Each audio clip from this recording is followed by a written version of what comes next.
Bonjour à toutes et à tous, Valentin Franc avec vous pour ce point de marché. Nous sommes le mercredi 7 novembre 2018 et ce matin nous avons des premiers résultats assez fiables qui sont tombés. Nous avons a priori les démocrates qui auraient repris contrôle de la Chambre des représentants aux États-Unis. Vous savez que c'était les midterms, les élections de mi-mandat hier, et les sénateurs qui ont augmenté leur majorité ou qui ont augmenté leur présence au Sénat, ce qui devrait protéger Donald Trump d'une potentielle destitution de la part des démocrates. Donc voilà. Mais par contre, le fait que les sénateurs, que pardon, la Chambre des représentants soit maintenant tenue par les démocrates, c'est potentiellement, comme on l'avait indiqué hier, eh bien, potentiellement moins de politique économique de relance, moins de possibilités de politique monétaire de relance de la part de Donald Trump qui consiste à augmenter l'endettement du pays pour soutenir la croissance. Donc baisse de la fiscalité, augmentation des dépenses. C'est un petit peu, voilà, au niveau économique, c'est ce dont c'est un peu le programme de Donald Trump. Baisse des impôts, augmentation des dépenses pour soutenir la croissance, l'emploi, etc. Voilà, c'est pas du tout, il n'y a pas du tout vraiment comment dire, une politique qui cherche à, comment dire, contenir l'endettement et même la réduire. Or, quand on est dans un cycle économique de croissance, normalement les États cherchent, enfin, dans la logique, ils devraient chercher à réduire l'endettement pour ensuite, lorsqu'il y a un coup dur, lorsqu'il y a une nouvelle crise, eh bien l'augmenter. Parce que plus on a de l'endettement, moins c'est simple finalement d'emprunter de l'argent, puisque ça devient de plus en plus, enfin, aux yeux des investisseurs, ça devient de plus en plus risqué forcément à rembourser une dette. Si vous avez 200% de votre, si 200% de votre richesse est basée sur de l'endettement, forcément pour emprunter plus, ça va être plus compliqué. Si vous allez voir une banque, vous êtes déjà endetté. Si vous avez par exemple, imaginons vous gagnez un SMIC et vous êtes endetté à 500 000 euros. Je pense pas que ce soit possible, mais bon, imaginons, on part dans ce principe et vous demandez 300 000 euros à la banque alors que vous gagnez un SMIC, alors que vous êtes déjà euh, endetté à hauteur de 500 000 euros, vous voyez, ça va être compliqué à ce que la banque accepte. Alors que si voilà, vous avez peu de dettes, ça va être beaucoup plus simple. Eh bien, c'est la même logique hein, pour les États.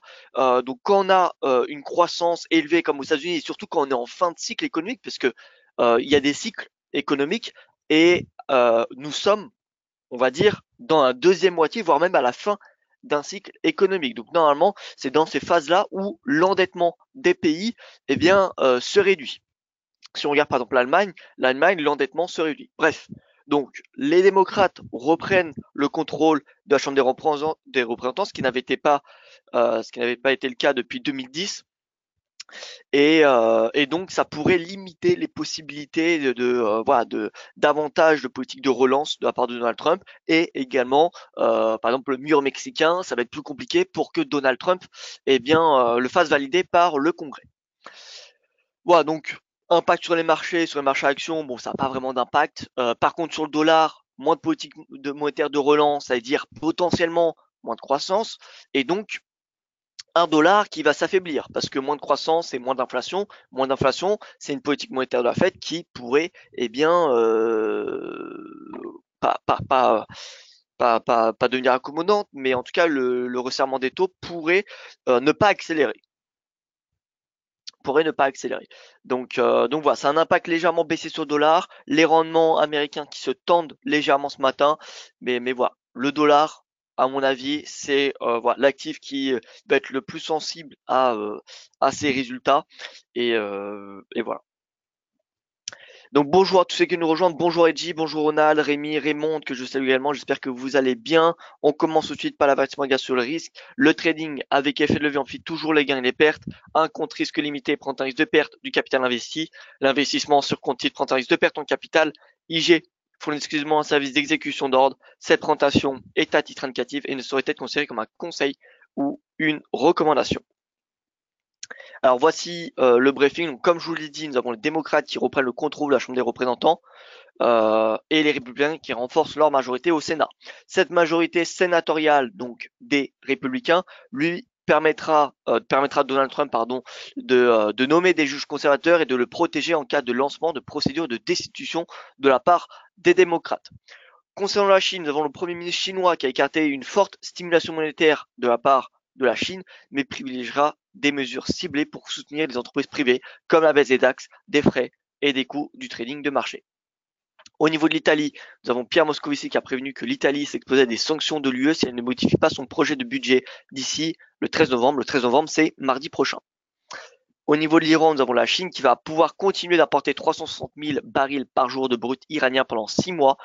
Et nous avons la Turquie qui refuse d'appliquer les sanctions américaines contre l'Iran car elle ne veut pas vivre dans un monde impérialiste.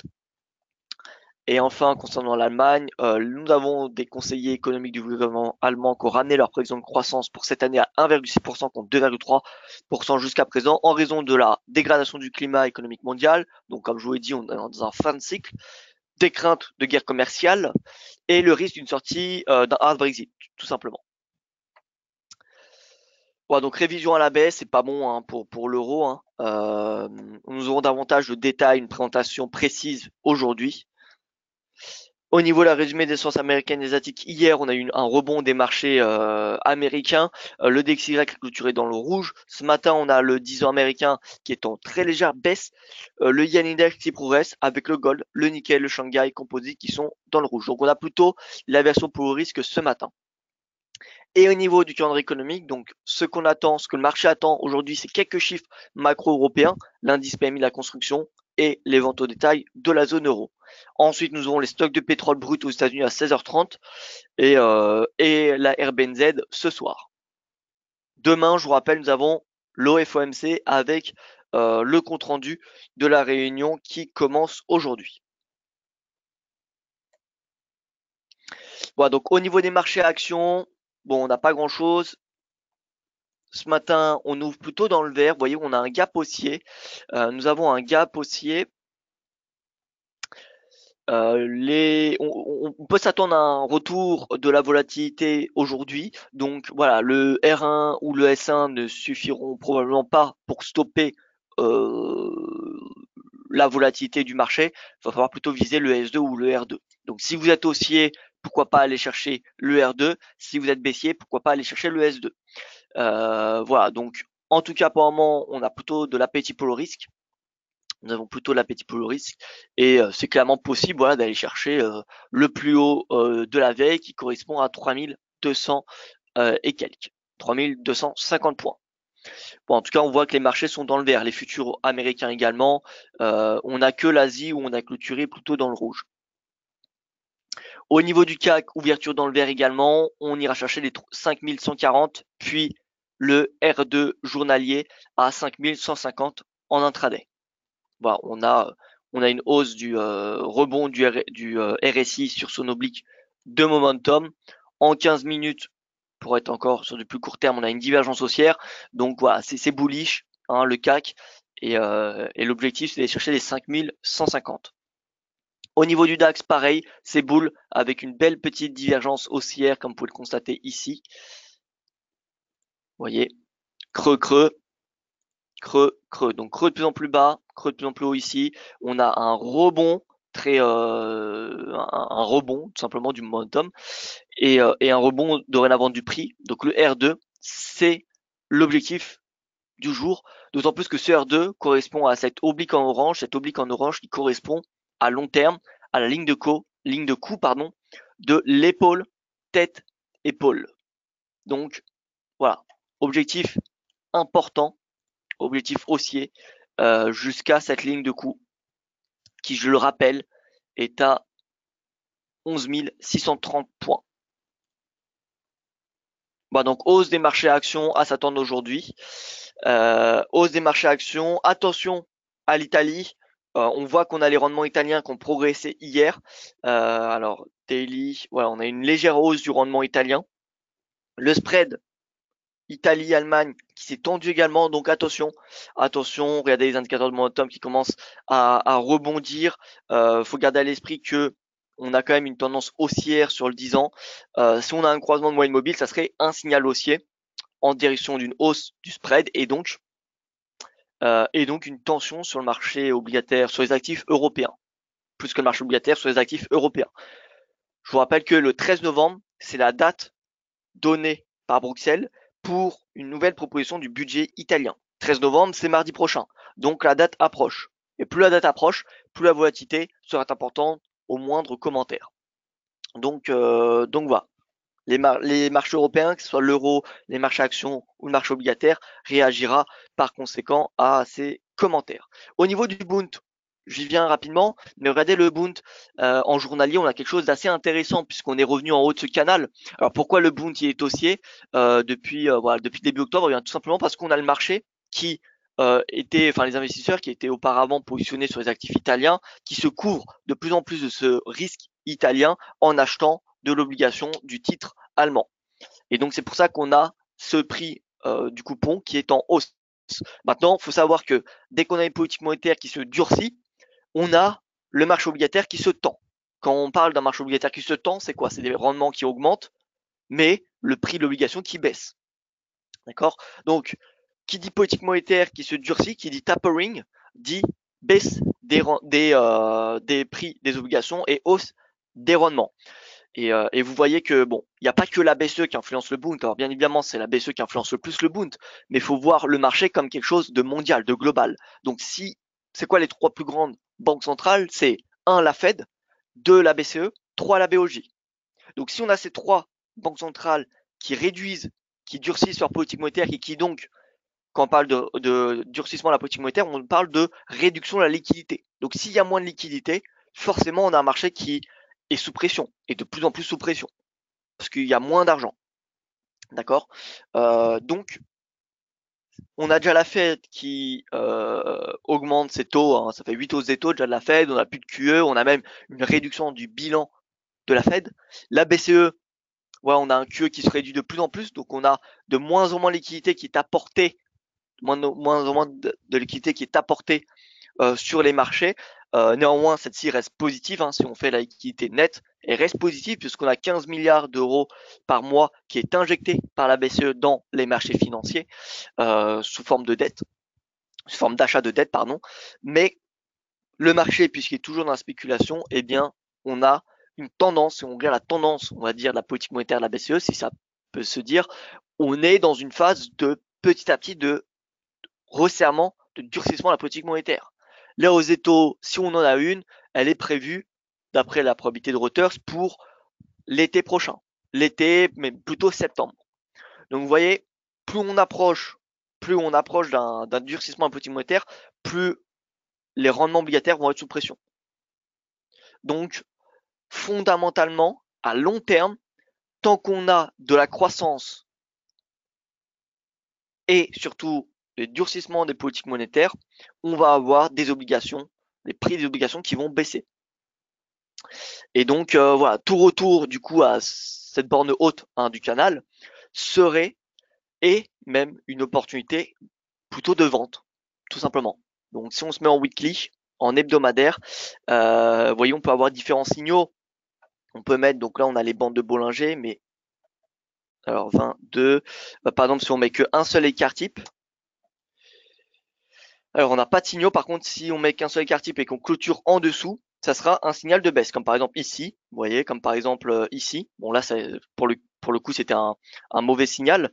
Sinon, on a les banques de Keltner. C'est un peu le même principe, sauf c'est une comment dire, une méthode de calcul un peu différente.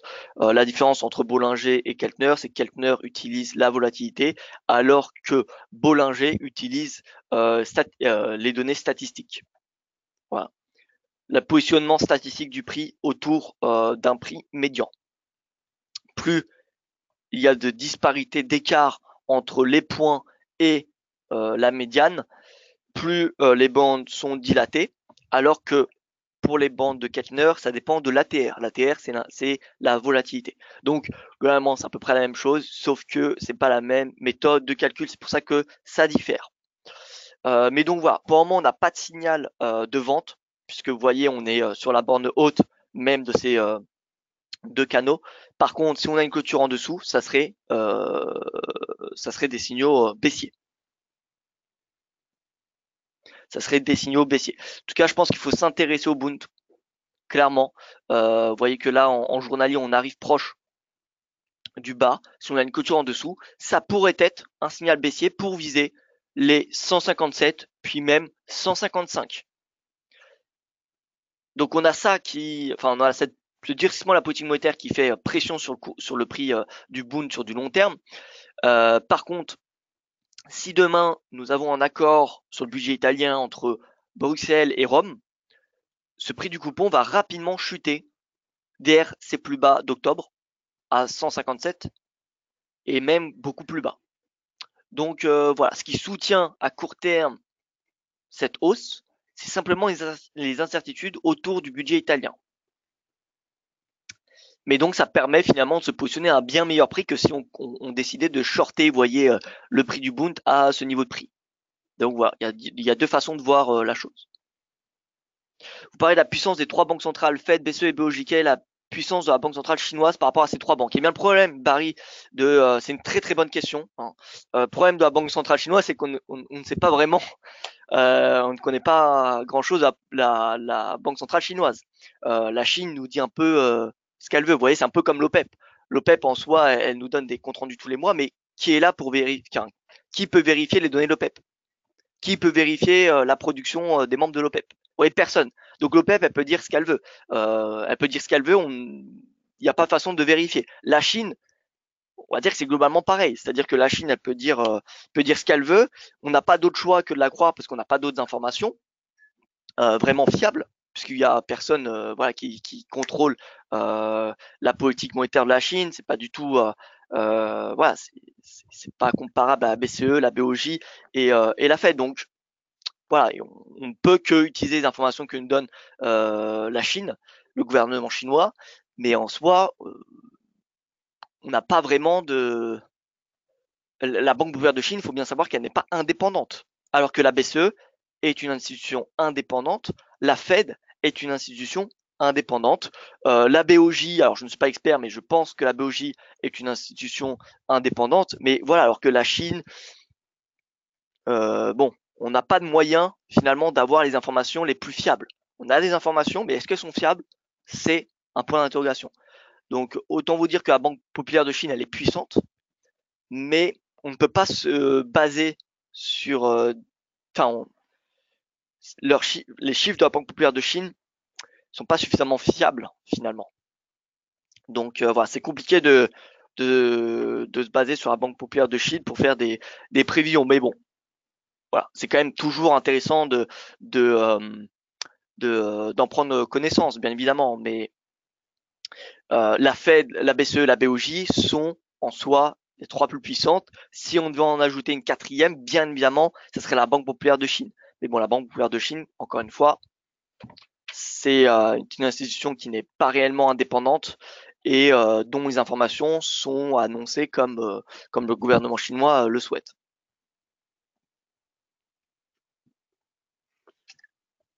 Voilà. Donc voilà pour le Bund.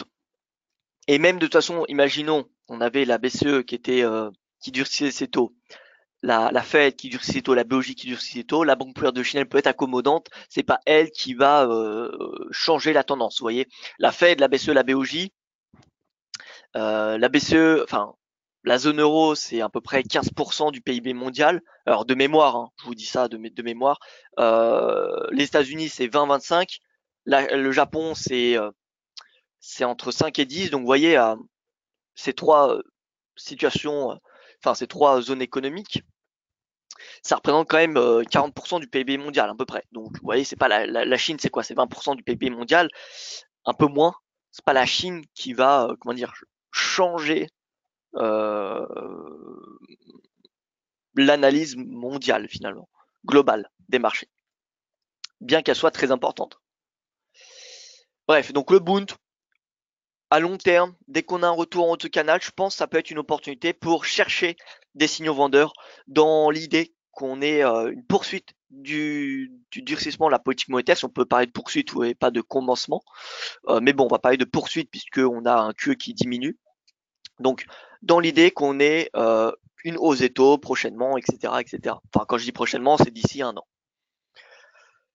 En tout cas, plus le marché aura l'idée qu'on approche d'un durcissement de la politique monétaire et plus le Bund va être sous pression.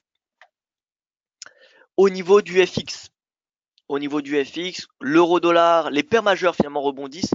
On a regardez le dollar qui est en baisse, puisqu'on a les démocrates qui reprennent la chambre. Ça me semble assez cohérent qu'on ait une baisse du dollar USD. À l'inverse, l'euro est la devise qui profite le plus, suivi par le GBP, le NZD, le franc, bref, tous les devises rebondissent finalement, à part le CAD. Donc euro-dollar, ça rebondit. Euro-dollar, on a une sortie par le haut du range, voilà, on a des signaux haussiers. Regardez, déjà sur du journalier, on est en train de sortir par le haut de la bande de Keltner. Si on a une clôture au-dessus, eh bien, ça sera un signal positif. En 4 heures, on a eu un signal positif hier soir à 21h. On a une sortie par le haut de ce canal. Donc là, concrètement, les signaux, si on les compare en début de semaine, enfin aujourd'hui par rapport au début de semaine, on a des signaux qui sont maintenant plutôt bullish. Et donc un retour à 1,15 qui est le prochain sub psychologique, enfin qui est le sub psychologique majeur, en intraday n'est pas à exclure. C'est même clairement possible. Voilà, donc concrètement le scénario en intraday, l'euro-dollar c'est retour à 1,15. Retour à 1,15, c'est un seuil important, et si on a une clôture au-dessus d'un 15, ça sera un 15,50. En tout cas, rien ne nous dit de passer à la vente sur du très court terme pour le moment. Au niveau du JBP, pareil, on repasse au-dessus, donc vous voyez des 1,30, vous voyez qu'on a bien retracé cette baisse, on a bien retracé, vous voyez que les V-bottom, c'est beaucoup plus fréquent sur le Forex. Forex, c'est un marché à double sens. Or que les marchés actions, c'est un marché à un sens. Lorsqu'il y a une baisse, c'est pas bon. Lorsqu'un taux de change, c'est une force relative. Hein. Un taux de change, c'est une force relative. Une force relative, ça peut monter, ça peut baisser. Il n'y a pas de bonne ou mauvaise chose. Vous voyez, dans une force relative. Alors qu'une action, quand elle baisse, c'est pas bon signe. C'est pas bon signe pour l'action. Vous voyez. Donc, faut bien voir le forex et les autres marchés comme quelque chose de totalement différent en termes de réaction. Un taux de change, ça fluctue. C'est normal que ça fluctue, que ça oscille. D'accord. Il y a des tendances haussières, des tendances baissières. Une action, c'est fait concrètement pour monter. Maintenant, oui, il y a des baisses parce qu'il y a certaines incertitudes, etc. Mais par exemple, on peut avoir une situation très bonne au Royaume-Uni. Si elle est meilleure aux États-Unis, le GBP/USD va baisser. Ça ne veut pas dire que la situation macroéconomique au Royaume-Uni n'est pas bonne. Alors qu'une action, si elle baisse, ça veut dire que c'est pas bon. Vous voyez, il n'y a pas une action, c'est pas une force relative. Alors que un taux de change, c'est une force relative. Voilà, donc GBP/USD, GBP/USD c'est bullish. On a une baisse du dollar. De toute façon, regardez le DXY. DXY, ça rebaisse par rapport au sommet de l'année. Regardez si on se met sur un an glissant. Vous voyez qu'on est au plus haut de l'année. Donc c'est normal qu'on ait des prises de bénéfices. Le plus haut et le plus bas d'un an, c'est toujours un niveau de support ou de résistance très important. Donc sur un an, on est en baisse. Le RSI casse cet oblique support, teste 50, qu'on a une clôture en dessous de 50, ça sera un signal négatif. Et si on a une clôture journalière en dessous du canal de Keltner, là aussi, ça sera un signal négatif, direction la Senkou span B à 95, puis pourquoi pas un retour à 38,20%. Voilà, donc dollar sous pression. Je vous rappelle qu'on a la Fed demain soir. Ça pourrait être, ça sera le prochain catalyseur majeur pour le dollar. Mais donc, ça permet aux paires majeures de profit de rebondir. L'euro-dollar, comme je l'ai dit, rebond jusqu'à 1,15 à court terme. Le JBP, je pense qu'on peut aller chercher cette oblique. Vous voyez, à peu près 1,32 à très court terme, je parle bien. Et l'USD Yen, alors l'USD Yen, c'est un peu plus compliqué. On n'a pas eu le signal haussier sur le journalier. En 4 heures, on reste au-dessus des moyennes mobiles. Donc pour le moment, on n'a rien, comment dire, qui remettent en cause la tendance haussière depuis puis voilà la mi-octobre. Par contre, si on a une clôture sous les bandes de Keltner, sous la bande de Keltner, pardon, la bande inférieure, et sous la bande inférieure des bandes de Bollinger, ça serait deux signaux baissiers. Et là, par contre, il faudrait prendre des bénéfices sur l'USD Yen. Mais pour le moment, on reste dans une tendance qui est haussière.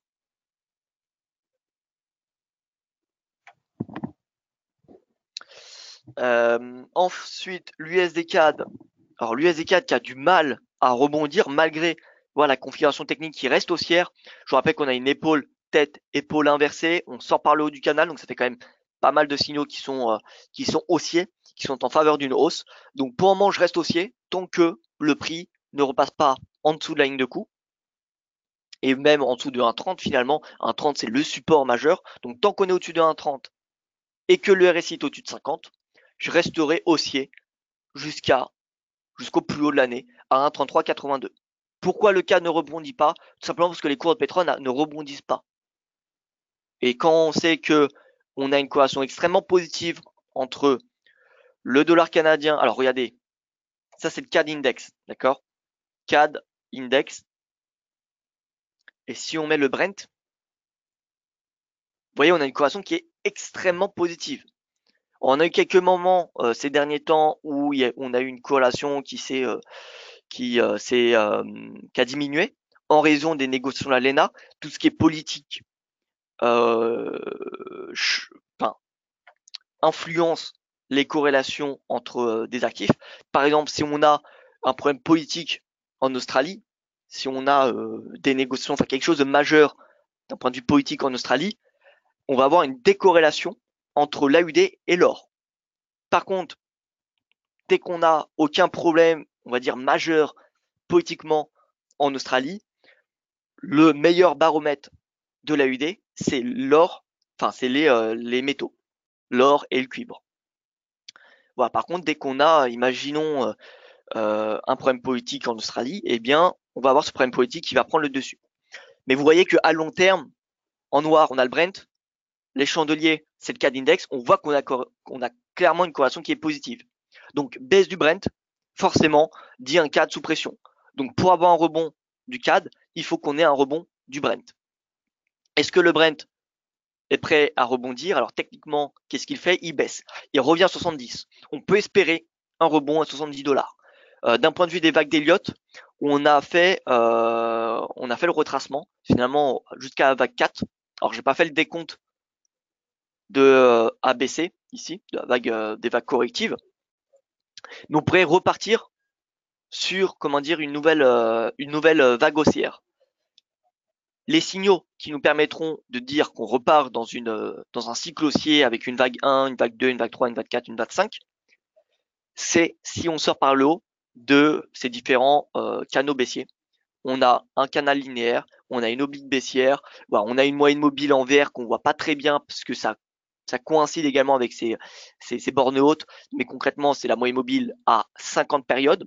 Regardez en vert, moyenne mobile 50 périodes. Vous voyez, 74, 55. Donc là, on a ces deux obliques baissières et la moyenne mobile à 50 périodes qui font office de résistance, comme vous pouvez constater. Résistance, résistance, résistance, voilà. Et qui donc, si elles sont dépassées, permettront de suggérer un rebond.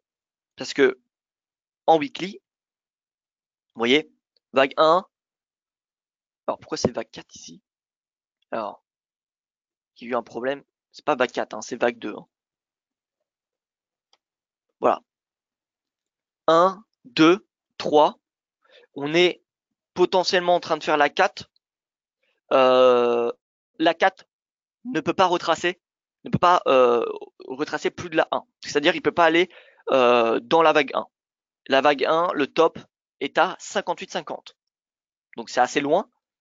Mais en clair, si on a un breakout des 70, on pourra envisager un retour à 65,50, un retour à la rigueur à 61,70, mais on ne pourra pas s'attendre à un retour à 50$. Parce que si on revient à 50$, ça veut dire que le décompte elliotiste est à refaire. Donc voilà, 70$, c'est le support. Je ne dis pas qu'il faut payer immédiatement le support. Il faut attendre des signaux qui sont haussiers, parce qu'on pourrait très bien avoir un breakout. Il ne faut pas exclure cette hypothèse. Si on a un breakout, il faudra envisager un retour à ce seuil qui correspond à 50% de retracement de cette tendance, c'est-à-dire 65,59, vous voyez. Donc voilà, le mieux c'est d'attendre. Si on a un breakout en dessous de 70$, signal baissier jusqu'à 65,59. Si on a un rebond qui permet la sortie par le haut de ces obliques baissières, de ces canaux baissiers, eh bien on pourra envisager un rebond et un retour rapidement au sommet.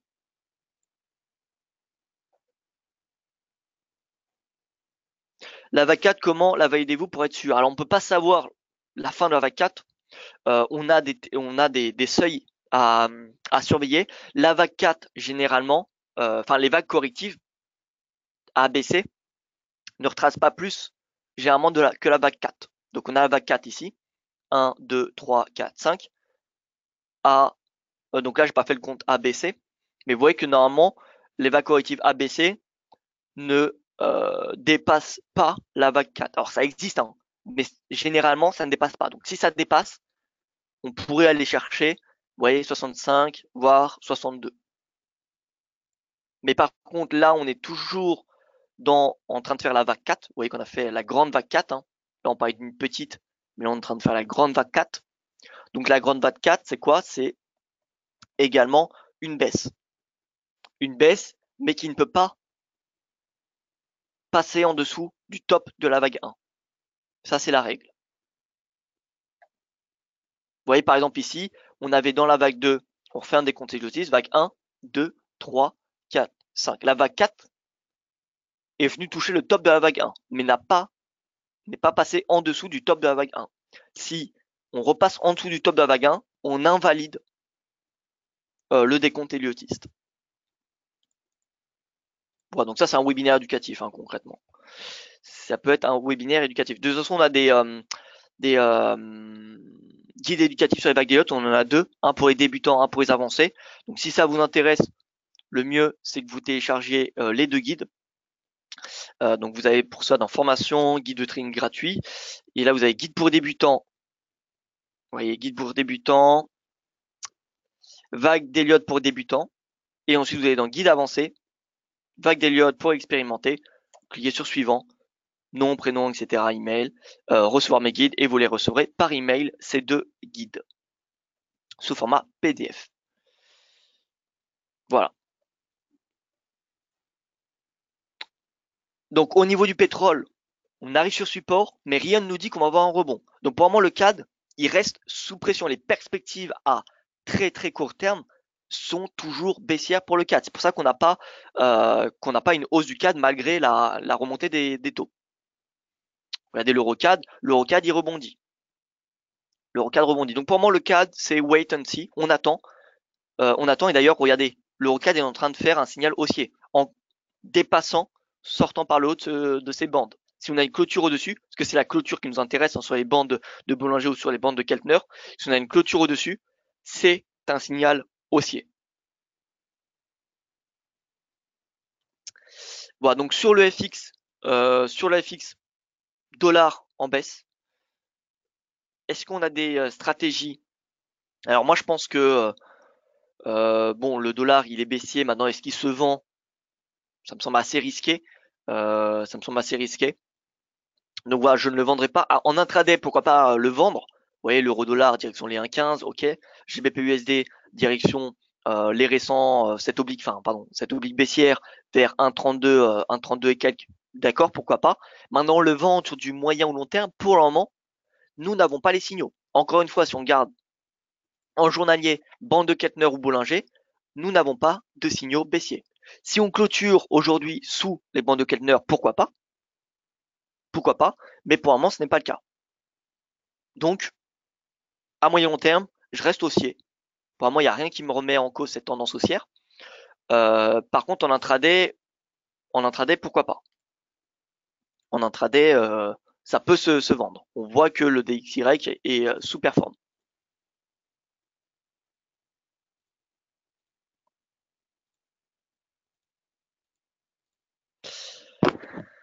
Donc euro-dollar intraday bullish, GBP-USD bullish, et voilà, AUD pareil, NZD également. Tous les paires majeures finalement à part le CAD s'achètent face au dollar en intraday. En parlant de l'AUD, on a des signaux de plus en plus haussiers. Hein. Regardez, déjà bande de Kettner, bande de Bollinger, le même jour, le jeudi 1er novembre, au clôture au-dessus, donc là on avait un signal haussier. Et là on est en train de tester la Senkou Span B. Donc si on clôture au-dessus, signal haussier, jusqu'à potentiellement 0,7447, qui correspond à 38% de retracement de cette tendance. Vous voyez. Donc si on a une clôture au-dessus, signal haussier, direction 0,7447. Pareil pour le NZD. NZD, c'est encore plus avancé. Je veux dire que la tendance est encore plus mature puisque, enfin, le rebond est encore plus mature puisque on a eu, pareil, le jeudi 1er novembre, clôture du prix au-dessus de la bande de Kettner, mais également de la bande de Bollinger. Alors là, j'ai une bande de Bollinger avec un écart type. Traditionnellement, c'est 2. Donc si je mets à 2, on l'avait également. Vous voyez? Là, on avait un signal extrêmement positif jeudi 1er novembre. Et hier, confirmation, enfin, on passe au-dessus du nuage. Donc vous voyez, on passe de plus en plus dans une configuration qui est haussière. On a déjà retracé quasiment 38% de retracement de la tendance baissière. Là, par contre, on a Senkou, on a la lagging span qui teste la leading span. La Chikou, vous voyez, en rose, qui teste le haut du nuage. C'est une résistance. Si on passe au-dessus, ça sera un nouveau signal haussier. Et cette fois-ci, tout mènera à croire qu'on retracera davantage et pourquoi pas envisager un retour à 0,70. Peut-on voir la construction d'une épaule tête-épaule inversée sur le CAC en 4 heures et en daily, nous dit Ronald. Alors, nous allons voir ça tout de suite. CAC. Alors, en journalier. Alors oui, pourquoi pas. Pourquoi pas. Alors, épaule, je suppose. La tête. Maintenant, bon, l'épaule, elle est assez fine. En 4 heures, c'est un peu plus net. Regardez. L'épaule, la tête, l'épaule. Alors oui, c'est une épaule tête-épaule. Maintenant, on peut parler d'épaule tête-épaule qu'une fois qu'on a la cassure de la ligne de cou. Tant qu'on n'a pas de cassure de la ligne de cou, c'est pas une épaule tête-épaule. D'accord? Ne jamais anticiper le breakout d'une pattern. C'est très important. Ça vous évitera tout simplement, ça vous permettra d'augmenter vos taux de réussite. Parce qu'on a souvent des patterns qui, avant d'être complétés, eh bien, échouent à faire le breakout et donc on n'a pas la validation de cette pattern. Par contre, si on clôture au-dessus de la ligne de coup, là par contre on pourra parler d'épaule tête-épaule et dans ce cas, c'est une très bonne observation puisque j'avais pas vu cette épaule tête-épaule. Dans ce cas, on utilisera la hauteur de la tête comme objectif. Ça fera un objectif vers les 54,50. On pourra également utiliser les extensions de Fibonacci, extension, en estimant que là on a une petite vague 1, la vague 2, la vague 3 qui est au minimum à 5333 points, puis 5500. Vous voyez, nous aurons différents objectifs. Outre cet objectif de l'épaule tête-épaule, là la prochaine résistance majeure en dehors de cette ligne de coup, c'est 5200. 5200, c'était ce bottom, c'était ce top, et c'est 50% de retracement de cette tendance. Donc 5200, 5200, 5220, vous voyez cette zone de 20 points, sera majeure. Ce sera la prochaine résistance majeure. Puis les 5003, puis les 5004, puis les 5005. Voilà. Mais oui, on est en train, en tout cas, le cours est en train de rebondir. Et on est en train de faire, oui, une épaule tête-épaule inversée. Pour voir un peu mieux les patterns, ce que je vous conseille, c'est de mettre, au lieu de mettre votre graphique en chandelier, c'est de le mettre en bar chart. Vous savez, le bar chart, c'est le graphique américain. Les chandeliers japonais, c'est un graphique eh bien, qui est traditionnellement du Japon. Hein. Alors que les bar charts, ça c'est un graphique qui est américain. Historiquement, maintenant tout le monde utilise les chandeliers, mais bon, en soi les chandeliers, c'est utile que, enfin, la particularité des chandeliers, c'est pour regarder les configurations des chandeliers japonais, les marteaux, etc. Si vous n'observez jamais les marteaux, autant mettre votre graphique en bar chart. Je trouve que les patterns, tout ce qui est épaule, tête, épaule, double top, etc., c'est beaucoup plus lisible sur le bar chart. Vous voyez, moi personnellement, en tout cas, je préfère utiliser les bar charts pour observer des patterns. Vous voyez, les résistances, je ne sais pas. Personnellement, ça me semble beaucoup plus lisible. Si on n'utilise pas les marteaux, les shooting stars, etc., autant mettre son graphique en barre, je pense. Après, bon, après, c'est des goûts et des couleurs. Chacun fait comme le souhaite. Mais maintenant, on voit beaucoup finalement de chandeliers, peut-être que des chandeliers japonais, alors que, eh bien, parfois, bon, ça ne vaut peut-être pas la peine. Je ne sais pas. Voilà, j'ouvre simplement. C'est une question voilà, ouverte à méditer. Mais vous voyez ici, on voit je sais pas, je trouve ça beaucoup plus lisible finalement si on n'utilise pas les configurations en chandelier japonais. Là, vous voyez l'épaule tête-épaule, elle semble un peu, je trouve, plus évidente graphiquement, beaucoup plus lisible. Alors que si on mettait les chandeliers, on a beaucoup plus d'informations en chandelier que finalement on ne la voit plus. Vous voyez. Donc voilà, mais en tout cas très bonne observation puisque on est en train de faire une épaule tête épaule. Donc oui, peut-être si on a le breakout, si on a la ligne de coup, ça sera un signal supplémentaire en faveur d'une hausse. Pareil, si le RSI clôture au-dessus de 50, le RSI journalier clôture au-dessus de 50, ça sera un signal haussier.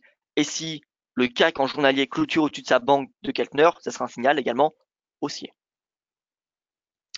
Voilà, donc haussier pour les marchés actions en intraday, on voit que c'est haussier. Pour le dollar, c'est en baisse et donc l'euro qui rebondit avec la livre sterling. Donc ça, c'est de l'intraday également. Pour les métaux, eh bien les métaux qui profitent de la baisse du dollar pour rebondir également. Donc l'or, on va probablement aller chercher les 1240 en intraday. 1240 qui est une résistance majeure, puisque vous voyez, c'est le top depuis la fin du mois d'octobre, c'est la résistance. Donc 1238, 1240, c'est, on va dire, l'objectif intraday. Tant qu'on va avoir une baisse du dollar en intraday, on aura une hausse de l'or. Et l'argent, retour en haut de ce triangle.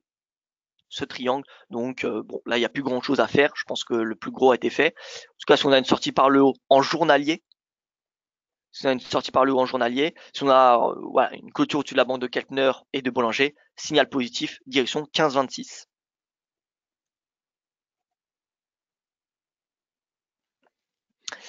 Alors, pour ma part et pour mon trading, je trouve que les bougies en Enkenashi sont plus pertinentes que les bougies traditionnelles. Alors c'est vrai, je me suis pas posé énormément sur les Enkenashi. Il y a longtemps, je les ai un petit peu utilisés, mais c'est vrai, Enkenashi, ça peut être sympathique.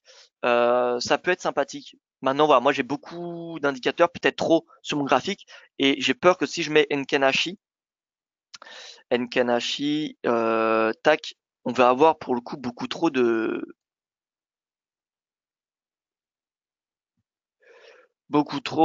Non, ça va. Ça reste lisible. Alors, Enkenashi, sauf erreur de ma part, le prix d'ouverture correspond à mi-distance entre le prix d'ouverture et le prix de clôture de la veille. Donc voilà, c'est pour ça que vous voyez, et dès qu'on a un prix de clôture au-dessus du prix d'ouverture, on a un changement de couleur de Enkenashi. Voilà, et vous voyez du coup, on a un espèce de filtre. C'est peut-être un petit peu plus facile à lire. Maintenant, faut pas prendre les champs de japonais ne sont pas bons. C'est-à-dire que vous pouvez pas visualiser, il me semble, de shooting star, etc. Ce n'est plus possible puisque le prix d'ouverture correspond automatiquement à la moyenne entre prix d'ouverture et le prix de clôture de la veille. Sauf erreur de ma part. Alors, tac tac, non, c'est pas marqué ici.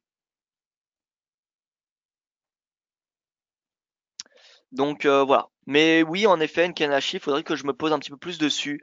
Ça peut valoir le coup. Ça permet finalement, je pense, hein, l'utilisation majeure de Nkanashi. Je suis pas un expert, hein, mais c'est pour filtrer finalement la tendance. Je suppose en tout cas. Donc voilà. C'est vrai que ça mérite un webinaire éducatif. De toute façon, ce soir, vous savez, webinaire éducatif sur le VIX, ça sera assez long. Je ne sais pas si encore je découpe en deux parties ou non. Euh, donc je vais voir. Je pense que je vais le laisser en une partie. Webinaire éducatif sur le VIX avec stratégie trading sur le S&P 500 grâce au VIX. Donc voilà, je vous invite à me rejoindre à 18h. Ça prendra à peu près, je dirais 45 minutes. Ensuite, j'ai prévu de vous présenter les bandes de Keltner et je vais préparer cette Nkanashi pour le webinaire en suivant les bandes de Keltner. En Nkanashi, il y a deux figures identifiables. Eh bien voilà, Barry, je ne savais pas, vous voyez, je suis pas du tout un expert de Nkanashi. Hein. Voilà, ça fait extrêmement longtemps que je n'ai pas regardé Nkanashi. Bref, donc résumé des marchés. Baisse du dollar en intraday, donc toutes les valeurs libellées en dollars, enfin ou cotées face au dollar, vont tendre à la hausse, dont notamment l'euro, l'or et le GBP. Euro, or, GBP en intraday, c'est haussier. Au niveau des marchés actions, on a les indices qui rebondissent et vous voyez qu'ils continuent à rebondir. Ce n'est pas qu'une illusion. Souvent, on peut avoir des gaps haussiers et ensuite un retracement, comme ce fut le cas voyez, vendredi 2 novembre, on a vu un gap haussier et finalement, la première heure, on a fait le point haut de la journée et on n'avait eu qu'une baisse. Là, on a gap haussier, mais on a également une hausse. Donc, on va chercher le R2 journalier sur l'Eurostoxx 50, sur le CAC ou sur le DAX. Marché action haussier et voilà, tout simplement. Et le pétrole, je pense que pour le moment, il n'y a plus rien à faire.